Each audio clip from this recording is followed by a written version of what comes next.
Okay, good morning. Hi guys. Hope this finds you all well.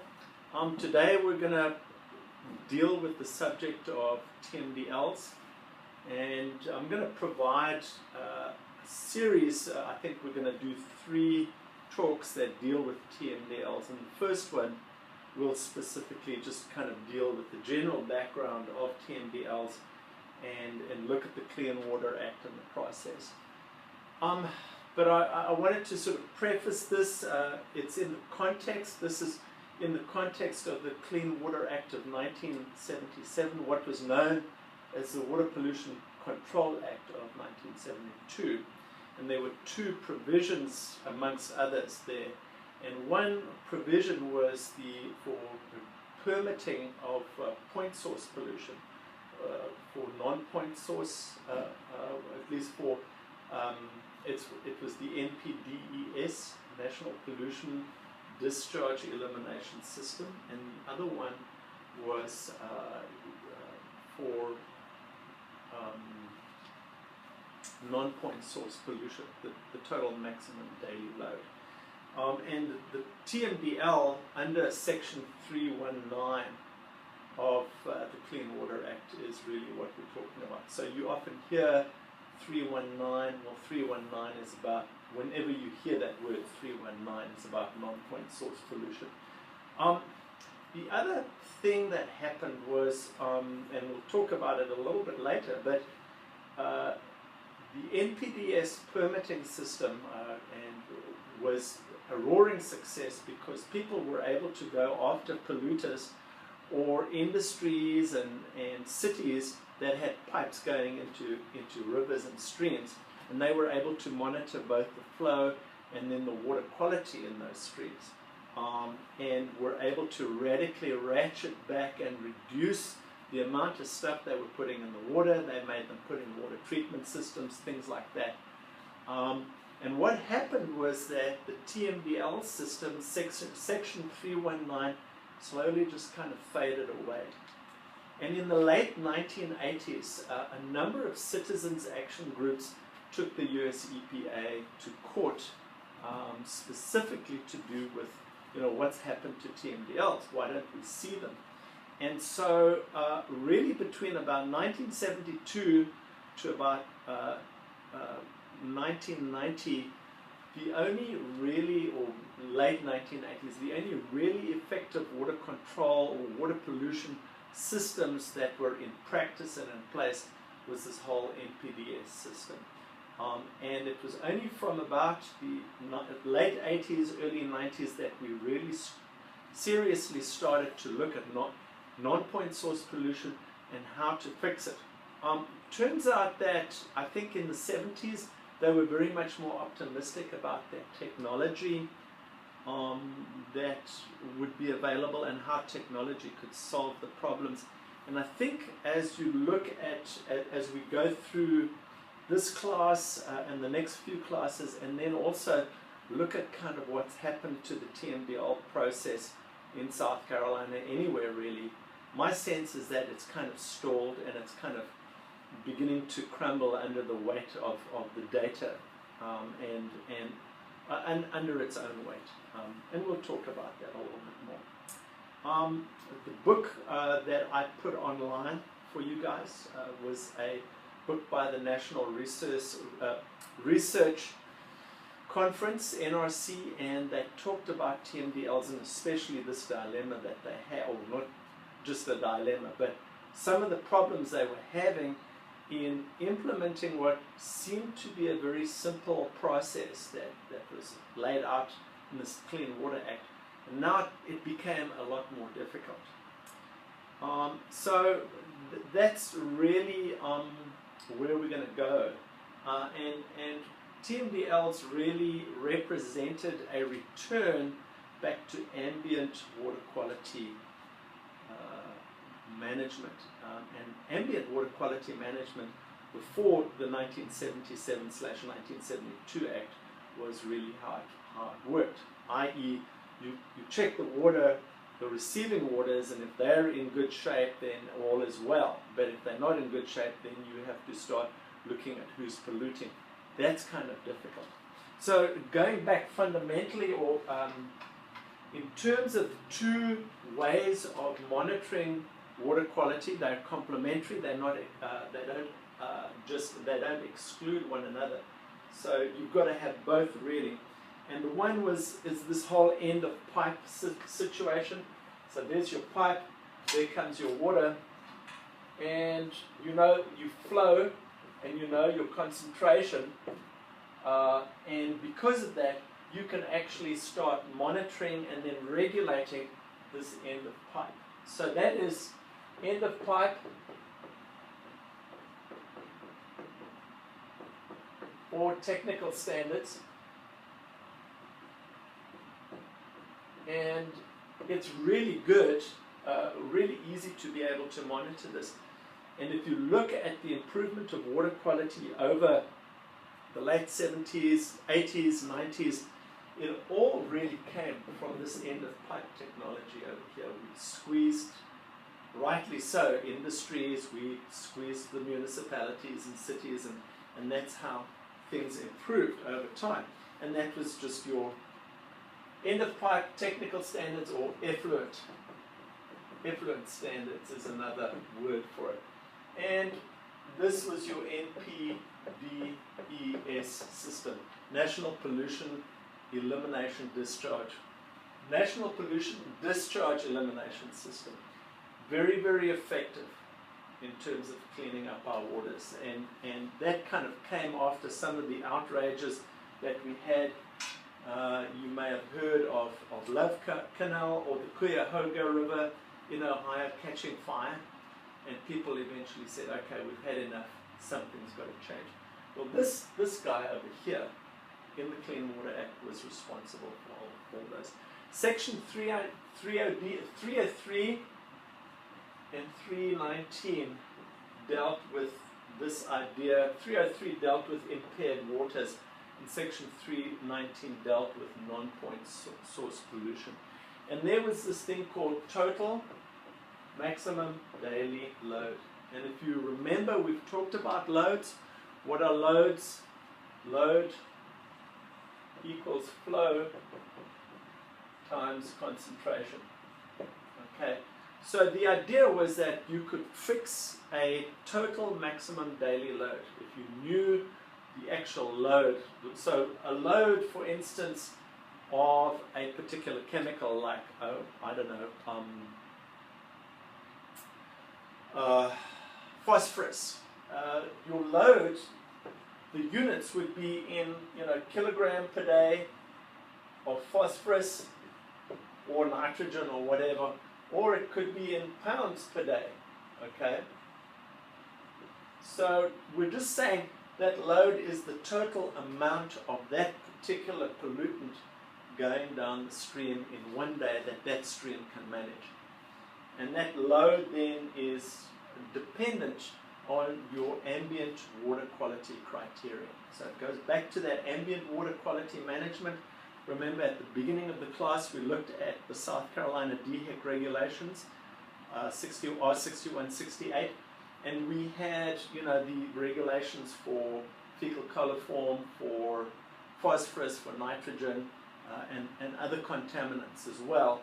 Most of them then were specifically for the surface water quality water uses. But this is where load is going to basically depend on that water quality criterion. We'll do a little model towards the end of the class, or not this class, but I think in the third or the fourth video of this series, and you'll see what that looks like. Okay, so we really went from the end of pipe. We went in the 1970s from ambient water quality control, which was pretty much useless, to end of pipe control, and we did not let go of that. This is still sort of something that's staying in place. But in the 1990s, the EPA was really forced to start looking not at effluent or end of pipe control, but at ambient water quality management. This is a much more difficult animal to manage, as you can imagine.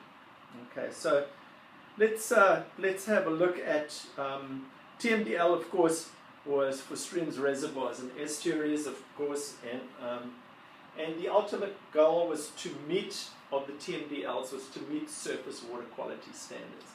And again, we've seen those in R61, 68, and ultimately provide a clean habitat, you know, so protecting the chemical, biological, and physical integrity of our nation's waters. Okay, so let's go to the process of TMDLs themselves. You'll see in your PowerPoint,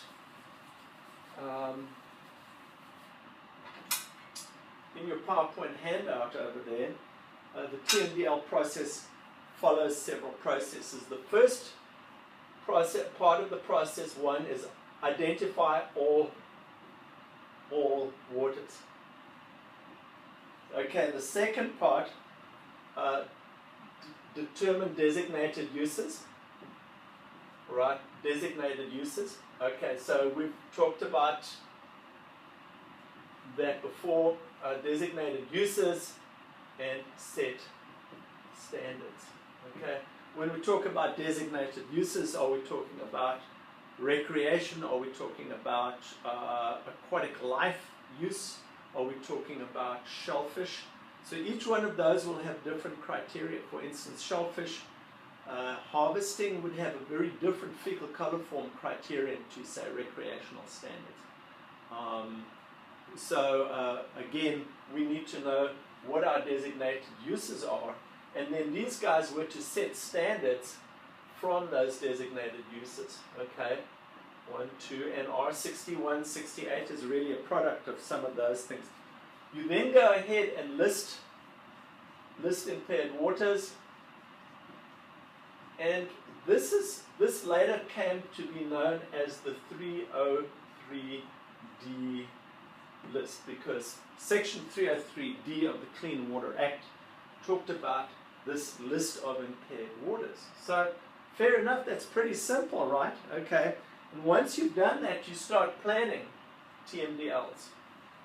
Okay, TMDL planning, and that means that you sort of go out, you look at the watershed in question, you look at your sources of non-point source and point source pollution, you assess, the surrounding, where the pollution's coming from, you then assign, or basically find out where the pollution's coming from and then assign reductions in pollution from each of those sources, okay?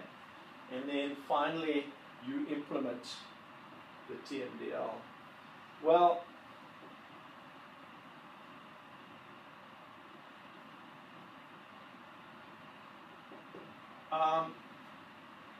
you might imagine that this part, given these things, given you've established these, this part is pretty easy. This part is pretty darn difficult because, well, we'll get to that later on as well. There's another thing over here is that when you list an impaired water, you are going to come under fire from people who are in the watershed who may have a vested interest in contesting whether that watershed should be listed or not. So on the one hand, you've got the environmental pressure group saying, you've got to list it, you've got to list it, you've got to do these things. And on the other hand, you've got perhaps, industry associations, trade associations, maybe farmers associations, whatever, saying, hang on now, why, are you listing it as impaired? We have data that shows otherwise. So the whole thing becomes a little bit more political over here as well. And of course, it's also political up here. So while these 5 steps look and sound very simple, especially in 1972 or 77, this will be a piece of cake because computers are going to fix this and we'll be able to model it. It's all going to be okay. What we saw was we ignored it until 1990, and when EPA started getting sued, they started wading into it and putting a tremendous amount of resources in, and we discovered really that this is not something that was really easy to figure out. And one of my dissertation actually looked at this process, and it was pretty interesting. Okay, so that's the TMDL process in theory, well, not necessarily. That's the process that you're supposed to go through. And we'll kind of work through the, in the next class, we'll work through some of those things over here. But let's go ahead and have a look at the actual TMDL calculation. Again, on paper, this looks pretty darn simple. Okay, so TMDL, that's your TMDL, that's your total maximum daily load. Remember, the units are going to be in pounds per day, usually, or kilogram per day, or for instance with bacteria is number of bacteria per day. You can imagine, you know, now you're looking at 10 to 12, 10 to the power 12, 10 to the power 15, but you're looking at the flow of pollutant within that water body per day, the maximum allowable. And it's made up of several components, or three components. Number one is the waste load allocation. Number two is the load allocation. And number three is your margin of safety, MOS. Okay. Your waste load allocation is the least troublesome of these, and this is usually, or this is your point source pollution. And that's kind of easy because our TMDLs, not TMDLs, NPDES permitting has already taken care of that. And so you'll have a look, for instance, you're in your modeling exercise, in your final class project, you're looking at the waste load allocation of biochemical oxygen demand, okay?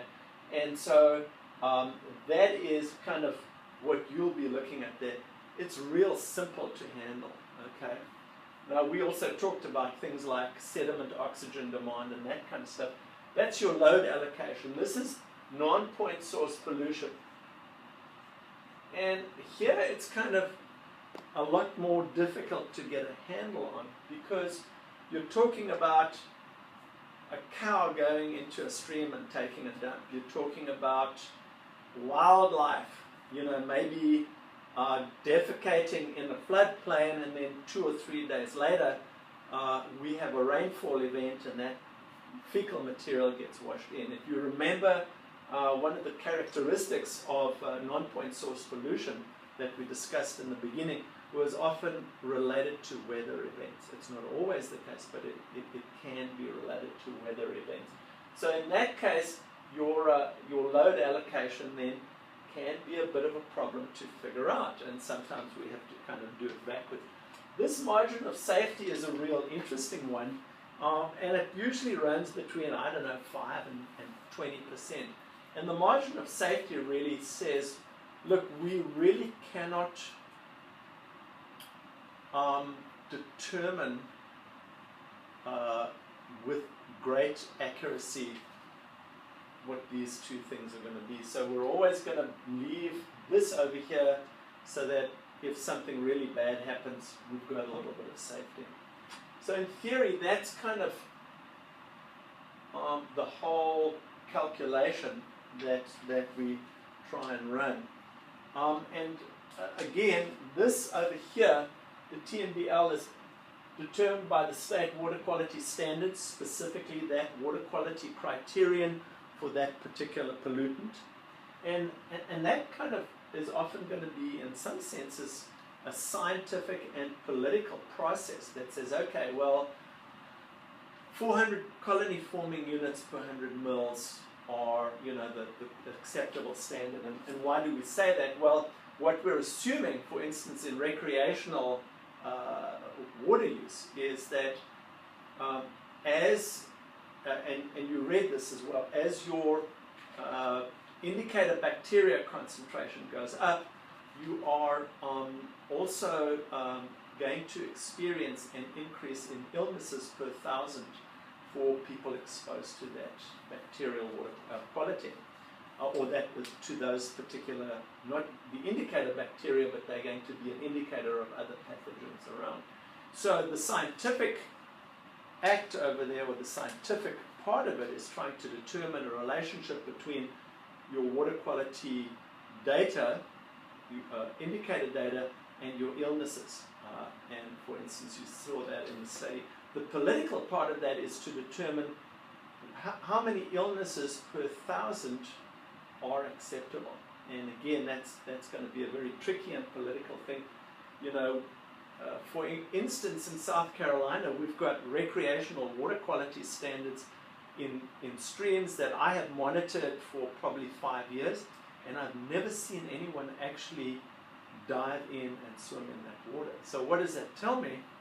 Well, it's being protective for something that it's not being used for. So is that a good use of resource? Is that responsible?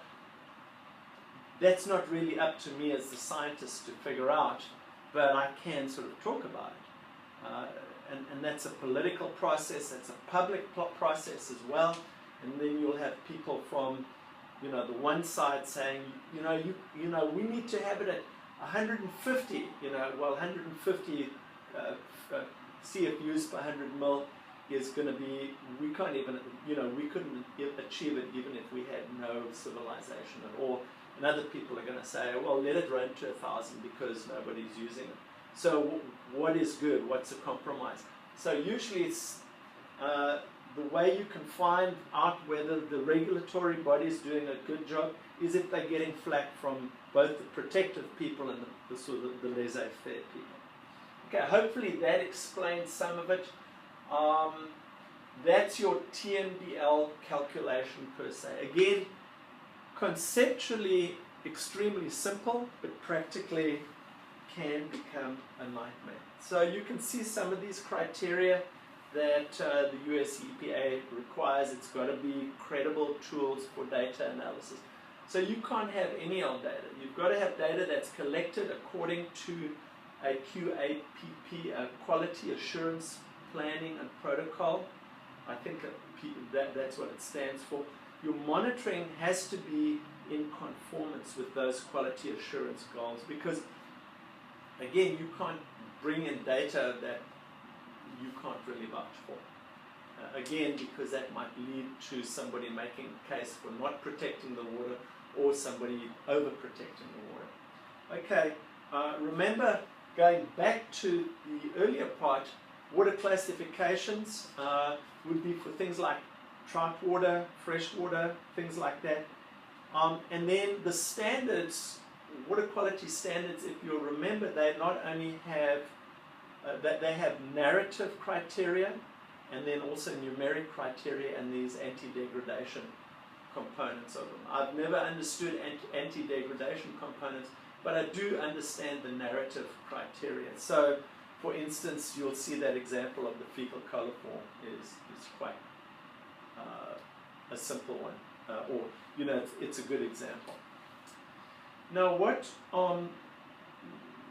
the other part of this is you also want to I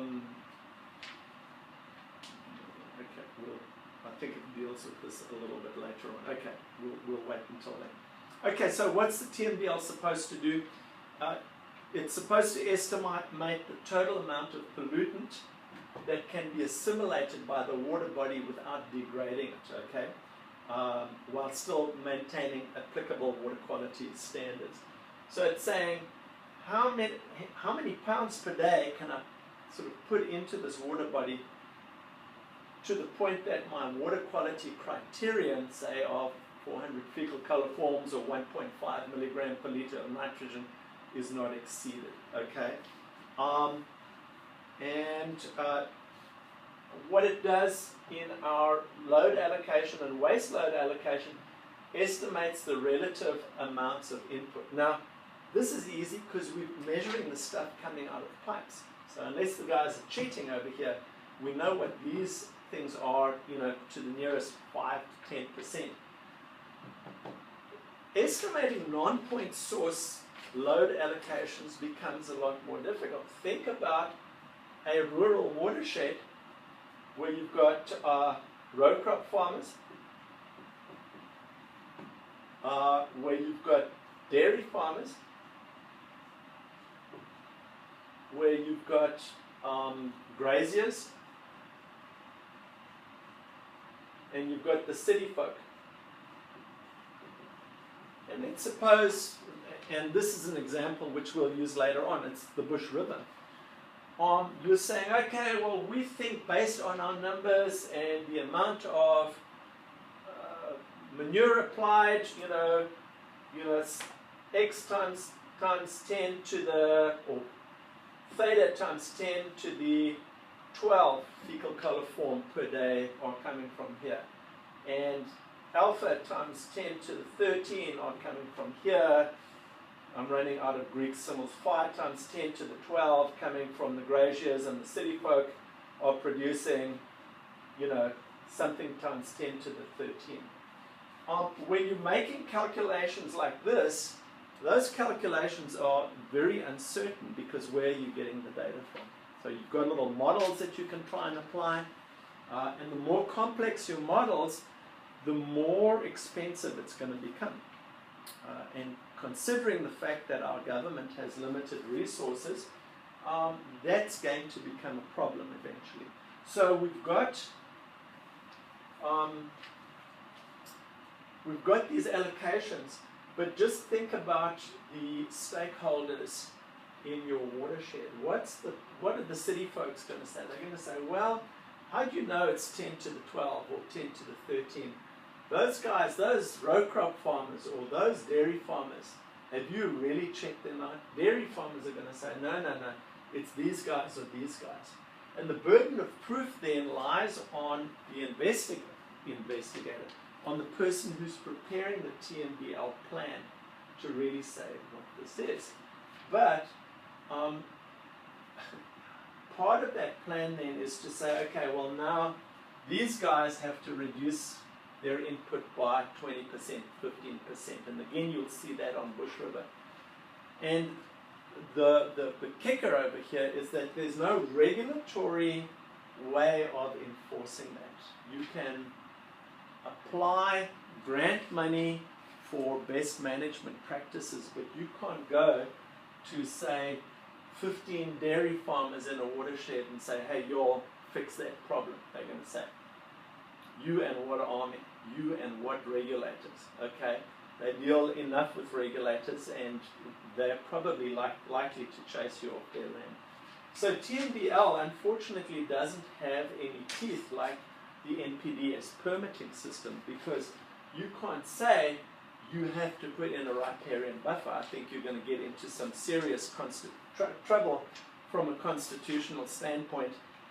And in fact, you'll just be laughed out of any kind of courtroom or any kind of enforcement process, So this is kind of the process of TMDL, and the estimating of the relative sources and then assigning the reductions kind of becomes if you like, a sort of a laughable process. Some components of water quality pollution, you can see there: pathogens, nutrients, DO, pH, temperature, turbidity, metals, and organochemicals. Now the organochemicals, like pesticides mainly. But you can see that you might run into some trouble with the TMDL, say for DO, because you want a lower limit rather than an upper limit. And you may run into problems for something like turbidity, because turbidity does not have a mass component in it. So is it NTUs per day? pH, again, does not have a mass component in it. So those criteria, or those